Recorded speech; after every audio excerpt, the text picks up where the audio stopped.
안녕하십니까. 매일 아침 조간신문의 주요 기사를 딱딱 풀어서 해석해드리는 조간 딱풀 11월 2일 수요일에 인사드립니다. 자, 온 나라가 참 많이 어수선합니다.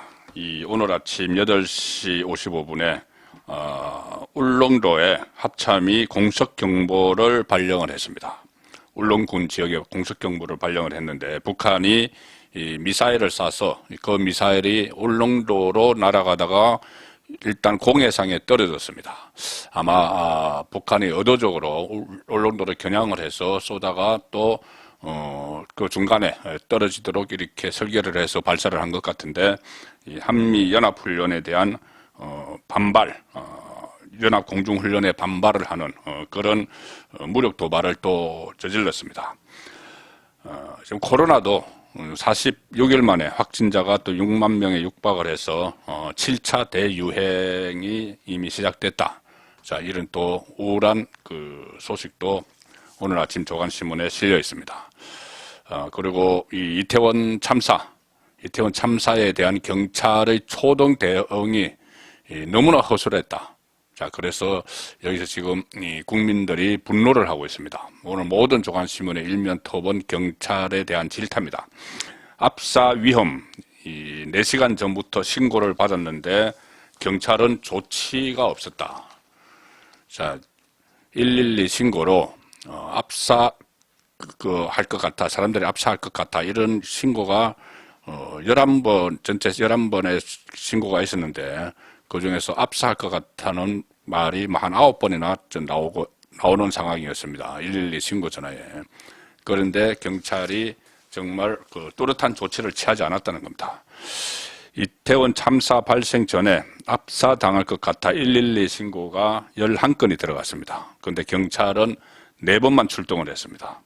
윤희건 경찰청장이 어제 이 현장 대응이 미흡했다, 이렇게 인정을 하고 사과를 했습니다. 자, 윤석열 대통령은 경찰을 질타를 했고 한 점 의혹 없도록 진상을 밝히라, 이렇게 질타를 했는데, 자, 모든 신문이 어제 112 신고 기록을 시간대별로 쭉 배치를 했습니다. 경찰은 11번 신고를 받고도 참사를 못 막았다. 자, 이태원 참사 당일날 112 신고 녹취록을 어제 경찰이 공개를 했습니다. 자, 출동을 4번을 하긴 했는데 4번 출동을 해서도 어떤 조치를 취했는지 그것이 나타나지 않고 있습니다. 10월 29일 오후 6시 34분부터 압사당할 것 같아요, 또는 압사당하고 있어요. 대형 사고 나기 일보 직전입니다. 진짜 사람 죽을 것 같아요. 압사당하고 있어요. 위험한 상황입니다. 압사당할 것 같아. 10시 11분에 압사될 것 같아요. 자, 그리고 10시 15분에 최초 신고가 들어갔죠. 그 압사 상황에 대해서. 그때부터 경찰이 본격적으로 움직였고, 사고 1시간 전부터는 아예 출동조차 안 했다. 자, 조선일보 기사입니다. 경찰이 그전에는 11번 신고 중에서 4번 출동을 했는데, 그러니까 10시 15분에 일어난 사고 1시간 전부터는 아예 출동도 안 했다. 자, 이런 경찰이 스스로 밝힌 내용입니다. 신고 11건 중에서 압사를 언급한 신고만 6건, 압사 단어가 나온 건 9번이나 됐습니다. 신고가 잇따랐을 때 경찰이 조금이라도 더 적극적으로 대응을 했다면 참사를 막을 수도 있었을 것이다, 이런 비판이 지금 나오고 있습니다. 이태원 파출소 차원에서 안 되면은 용산경찰서 또 경찰청 이렇게 병력 정강을 요청을 했어야 되고, 이렇게 여러 건의 신고가 들어왔으면 큰 사고가 일어나기 전에 조짐이 있죠. 그것을 간파를 하셔야 되는데 그렇게 하지 못했습니다. 신고 11건 중에는 4건에 대해서만 현장에 나와서 질서 유지 조치를 했다, 이 기록을 남겼고, 6건에 대해서는 전화로 경찰이 주변에 배치되어 있다, 이렇게 안내하는 수준에 거쳤고, 나머지 신고 1건에 대해서는 경비 인력 배치를 요청했다, 이렇게 지금 경찰은 주장을 하고 있습니다.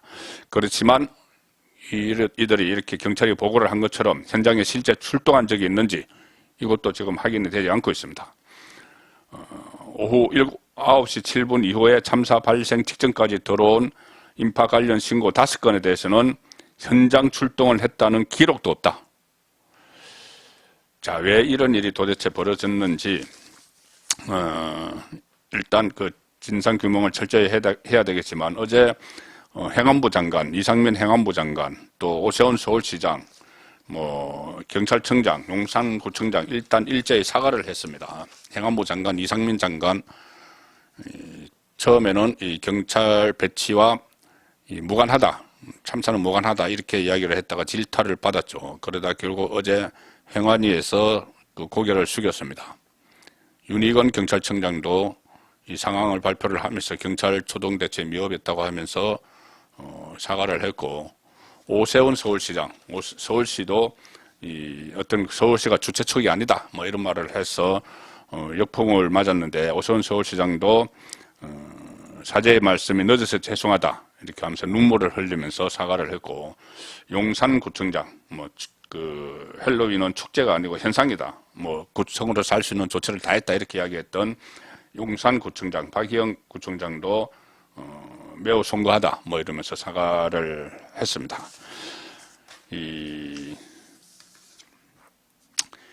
이런 상황에서 또 실책, 정부 관계자들의 실책도 계속 나오고 있습니다.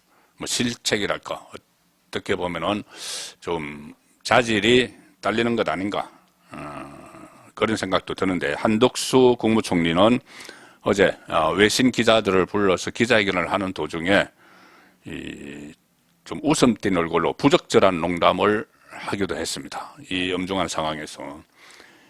그러니까 외신 기자가 이 참사 사태의 처음과 끝은 어디냐 이렇게 물어보는데, 그 과정에서 이 통역이 잘 안 들렸다고 합니다. 그러니까 통역이 안 들리는 책임의 처음과 끝은 어디냐 이런 식으로 본인은 유머스럽게 한다고 이야기를 했는데, 이게 유머스럽게 할 분위기가 아니죠. 자, 그런 부적절한 농담을 했고, 또 김문수 정산호 위원장은 또 애도 기간인데 한국노총과 관계자들과 폭탄주를 겸한 저녁 자리를 가졌습니다. 본인은 술을 안 마셨다고 하지만은 그 자리에서 폭탄주가 돌았습니다. 자, 이렇게 되니까 경찰이 이 초동 대응에 미흡해서 그 사고가 커진 그런 그 정황이 지금 드러나고 있고, 또 정부 관계자들이 잇따라 지금 그 실책을 하고 있고, 또 사과도 하고 일제히 사과하고 이렇게 하니까 민주당 그리고 진보 좌파 진영에서 심상치 않은 움직임을 보이고 있습니다. 가령 예를 들어서 초기에 참사가 일어나자마자 윤석열 정부 책임론을 제기를 했던 사람들도 지금 그 책임을 제기를 했다가 역풍을 맞았던 사람들도 경찰의 초동 대처가 미흡하다는 것이 확인되면서 다시 막 목소리를 내고 있습니다. 남영희 민주당 당원존 소통관장 겸 민주연구원 부원장, 처음에 이 참사가 일어나자마자 청와대 이전 때문이다 이렇게 해서 역풍을 맞아서 글을 내렸죠. 그런데 다시 오늘 아침에 글을 올려서 이게 나라냐 또 이렇게 목소리를 내기 시작했고, 박지현 전 그 비대위원장 같은 경우에 그때 사고가 일어나자마자 이재명과 영수회담 해라 이런 식으로 엉뚱한 소리를 해서 또 역풍을 맞았는데, 또 경찰 초동 대처 미흡이 확인되니까 다시 글을 올려서 국가가 죽였다, 윤석열 대통령은 무릎 꿇고 사과하라, 또 이렇게 이야기를 하기 시작을 했습니다. 자, 이재명 지금 사법 리스크에 갇혀 있는데 아마 상황을 반전하려는 생각이 굴뚝 같겠죠. 그래서 지금 다시 윤석열 대통령 그리고 정부를 향해서 강경 발언을 쏟아내고 있습니다. 이 촛불행동이라는 단체 지금 12차 주말 집회를 하면서 윤석열 퇴진, 김건희 특검을 요구를 하고 구호를 외치고, 민주당 의원들이 서너 명씩 다시 참석을 하기 시작한 그 장애 집회를 주도하는 촛불행동이 이번 주말에 대규모 추모 집회를 열겠다. 그래서 아마 정권 퇴진과 연결하는 그런 시도를 하고 있습니다. 자, 오늘 제가 한겨레 신문과 경향신문의 기사를 하나 소개해 드릴 텐데, SBS가 어제 보도한 내용을 주축으로 추가 취재를 해서 쓴 기사입니다. 기사의 내용이 뭐냐면은 경찰이 진보 좌파 단체의 동향을 탐색했다. 그런데 이 지금 이태원 그 참사가 어떤 집회로 이어져서 제2의 세월호처럼 이렇게 흘러갈 가능성이 있다. 정권 퇴진 운동으로 연결될 수 있다. 자, 이 보도 내용입니다. 일단 보도 내용을 보시면은 한겨레 신문은 촛불 다시 불 붙을라 해서 경찰이 참사 이틀 뒤에 시민단체를 탐문을 했다. 좀 전에 말씀드린 뭐 촛불 행동 뭐 이런 시민단체들이 지금 어떤 움직임을 보이고 있는지 경찰이 탐문을 했다는 겁니다. 자, 기사 내용 그리고 SBS 보도 내용의 핵심은 이겁니다. 이태원 참사 직후에 경찰청이 주요 시민단체 동향을 파악해서 내부 문건을 만든 것으로 나타났다. 이 문건에는 이번 참사가 대통령 집무실 이전에 따른 관저 문제와 연계될 수 있다는 지적, 그리고 이 뭐 남영희가 이야기했던 이런 거죠. 그리고 촛불 성리 전환 행동, 무슨 한국여성단체 연합, 민주노총 등 진보단체가 정권 퇴진 운동으로 사태를 끌고 갈 수 있다는 내용이 담겨 있다. 경찰의 정보, 그래서 한겨레와 경향이 이것을 크게 다룬 이유는 이겁니다. 경찰의 정보 활동 범위에 대한 논란이 일어날 전망이다.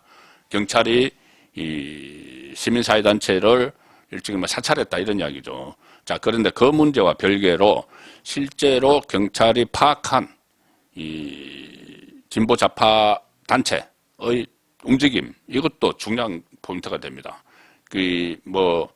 시민단체를 동향을 파악했다, 경찰이. 그 논란도 있을 수가 있죠. 근데 그것이고, 실제로 파악한 동향에 어떤 내용이 들어있는지.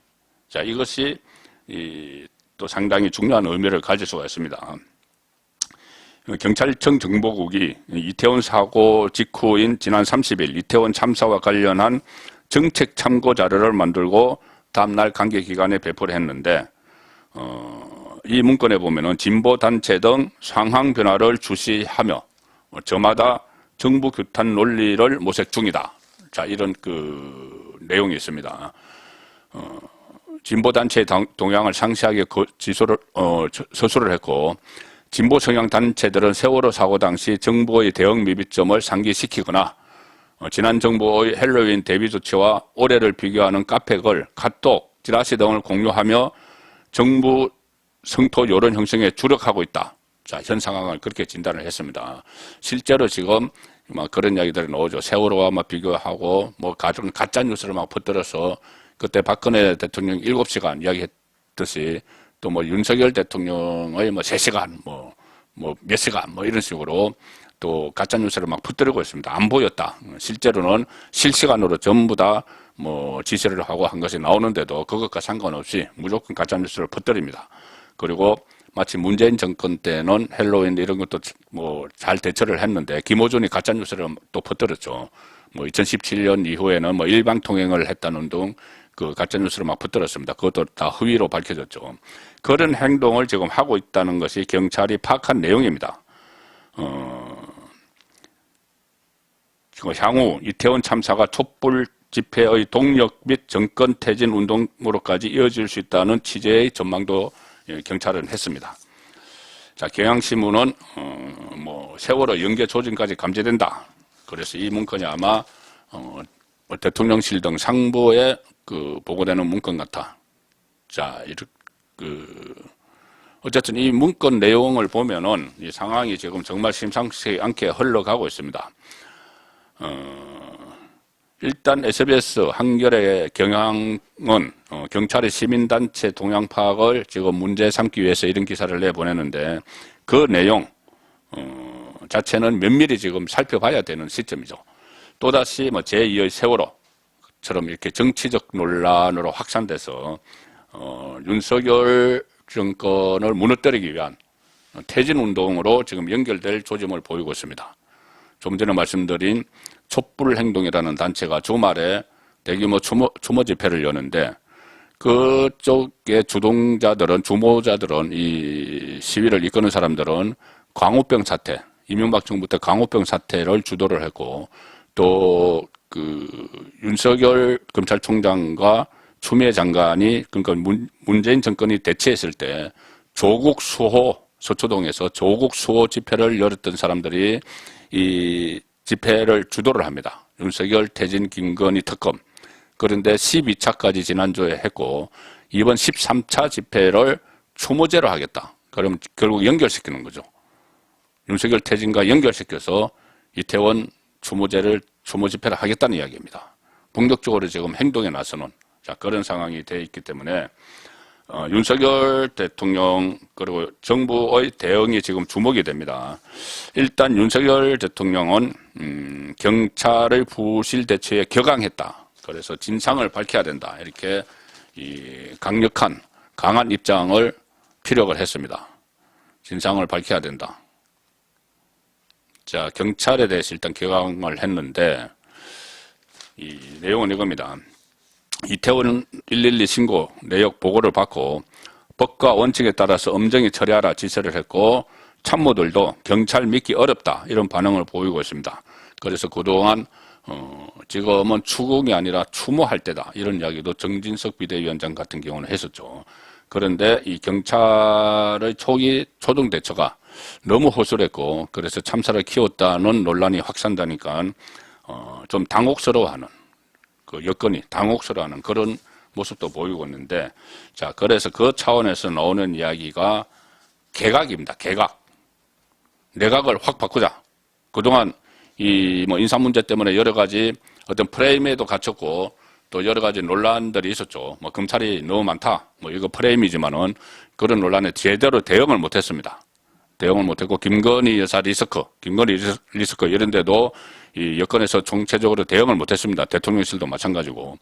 자 그리고 이 상황, 어떻게 보면은 기강이 상당히 흔들려 있는 지금 여러 가지 이 가짜 뉴스가 쏟아지고 하면서 윤석열 대통령 초기에 정권 초기에 이 어떤 국정 운영의 큰 틀에 대해서 중심을 잡지 못하고 있어서 좀 전체 국가 기강이 흔들리는 이런 상황이기 때문에 자 이쯤에서 그러면은 물론 정권 출범한 지 이제 한 6개월도 채 안 됐지만은 개각을 대대적으로 단행을 하자, 인적 쇄신을 하자.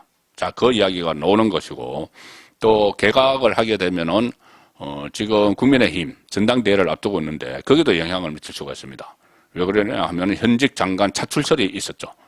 뭐 원희룡, 권영세, 한동훈 현직 장관을 차출해서 당대표로 출마시키자 이런 이야기도 있었기 때문에 개각은 결국 정부 그 정권 전체의 개편과도 연결이 될 수 있습니다. 대통령실 참모들도 영향을 받을 수가 있죠. 자, 그래서 지금 일부 언론에서 개각 이야기가 나오기 시작했습니다. 오늘은 그 통신사 뉴스원이 이런 기사를 내보냈습니다. 이태원 참사 여파, 이상민 포함, 개각설에 전당대회 구도까지 흔들. 자, 이 기사를 지금 뉴스원은 그 인터넷판에서 내보냈습니다. 이태원 참사를 두고 여권 내부에서 정부를 향한 책임론이 불거질 분위기. 그러니까 여권 내에서 국민의힘 안에서도 지금까지는 추모가 우선이다 했지만은 지금 추궁을 또 해야 된다. 이런 그 책임론이 불거지는 분위기고 일단 첫 번째 대상은 사회 그 안전 문제를 관장하는 부처 수장인 이상민 행안부 장관 그 대처가 미흡했다는 경찰의 수장 윤희건 경찰청장이 주요 대상이지만은 이것이 확산될 가능성이 있습니다. 이 연말 연초 개각이 앞당겨질 수 있다는 그 관측까지 흘러나옵니다. 사실상의 이 두 사람에 대한 경질이지만 시기에 따라서는 전반적인 정비, 이 국정 운영 주체의 정비로 보일 수 있는 정기 개각 모양새로 이루어질 수 있다. 자, 보통 과거에도 연말 연초 되면은 뭐 분위기 쇄신, 국면 전환 이런 차원에서 내각 개편이 일어난 적이 많습니다. 대통령실까지 청와대까지 개편을 하고 했죠. 그런데 이번에는 이 여당의 전당대회가 맞물려 있기 때문에 좀 더 큰 폭의 대대적인 인적 쇄신이 이루어질 수 있다는 이야기입니다. 그래서 이태원 참사발 개각설, 뉴스와는 이렇게 이름을 붙였는데, 자, 국정 분위기 쇄신을 위해서 이 행정안전부 장관뿐이 아니고 좀 폭이 확대될 가능성도 있다. 자, 그것은 두 가지입니다. 하나는 이 다른 부처도 좀 부실한 부처가 지금 한 몇 개월 됐으니까 파악이 됐죠. 가령 예를 들어서 꼭 그렇다고는 말씀드리기 그렇지만은, 뉴스와는, 이창양 산업통상자원부 장관 교체설을 이야기합니다. 왜 그러냐면, 미국의 IRA, 인플레이션 감축법 법안 통과 여기에 대해서 좀 대처가 미흡했다. 뭐 이런 지적이 있었죠. 그런 부처를 비롯해서 몇 개 부처가 그동안 제대로 역할을 하지 못했다. 그것을 아마 파악을 했을 겁니다. 그럼 그 부처에 대한 개각이 이어질 수가 있고, 또, 조금 전에 말씀드린 대로, 당초에는 내년 1월 말, 2월 초 전당대회 이렇게 이야기했다가 지금 늦춰지고 있죠. 늦춰지는 분위기죠. 한 6월까지도, 내년 6월까지도 늦춰질 수 있는데, 그러면 그 전에 연말 연초쯤 개각을 하면서 이 차출설이 있었던 이 권영세 통일부 장관, 원희룡 국토부 장관, 한동훈 법무부 장관,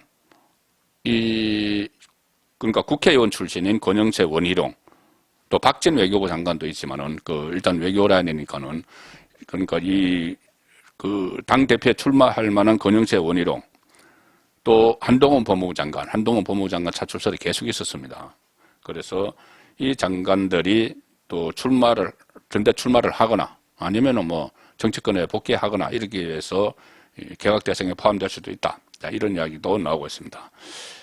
권영세 통일부 장관은 지역구가 용산이죠. 서울 용산입니다. 지금 이태원 사고가 발생한 그 지역입니다. 그래서 거치가 좀 더 주목이 되는 것이고, 그리고 지금 계속 정가에 나오는 이야기는 윤석열 대통령과 관계가 각별하고, 대선 때 선대 본부장을 맡았기 때문에 권영세 장관이 아마 통일부 장관직을 내려놓고 나와서 당대표에 출마할 것이다. 자, 그런 이야기들이 많은데, 또 본인의 지역구에서 이런 참사가 일어났기 때문에 아마 정치 현장으로 다시 돌아갈 가능성이 높다. 그래서 점차 이 개각설이 힘을 얻고 있는 그런 상황입니다. 어쨌든 이런 여러 가지 어수선한 나라 분위기와는 별개로 지금 본 궤도에 오른 문재인 전 대통령을 둘러싼 탈북 어민, 북송몰이, 또 북한 어민, 탈북 공무원이죠. 그리고 북한 어민 강제 북송을 비롯해서 여러 가지 의혹들 파헤치는 수사, 또 이재명을 향한 검찰의 수사 계속돼야 되겠죠. 특히 최근에 불거진 유동규의 폭로로 불거진 대선 자금 문제, 김용에게 8억 원을 줬는데 1억 원은 배달 자원하고 1억 원은 돌려받아서 6억 원. 그 돈 줄 때, 유동규가 김용에게 돈 줄 때 이 백팩, 등에 매는 가방이죠. 그 안에 돈을 넣어서 줬다. 자, 이런 진술이 나왔었는데, 어제 또 유동규 씨의 동거인이 검찰에 나와서 같은 진술을 했습니다. 중앙일보 보시면은 김용에 돈 줄 때 백팩, 등에 매는 가방 쓴 것 같다. 유동규 동거인도 같은 진술.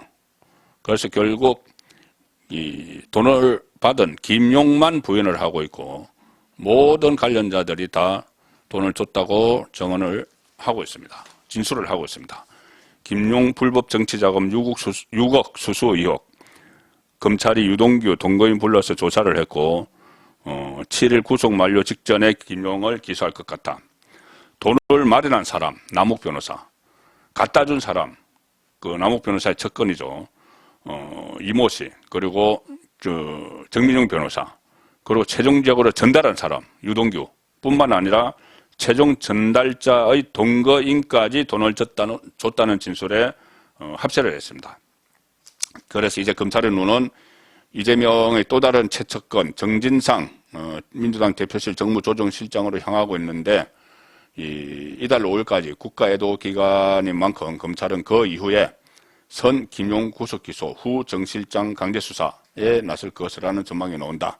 그 꼭대기에는 또 이재명이 있겠죠. 자, 어수선한 나라 사정이지만 지금 정권이 출범한 지 얼마 되지 않았기 때문에 좀 중심을 잡고 나가기 위해서는 인위적으로라도 일단 분위기 쇄신, 국면 전환이 필요한 것 같고, 그래서 나오는 것이 개각론입니다. 11월 2일 보내드린 조간 딱풀이었습니다.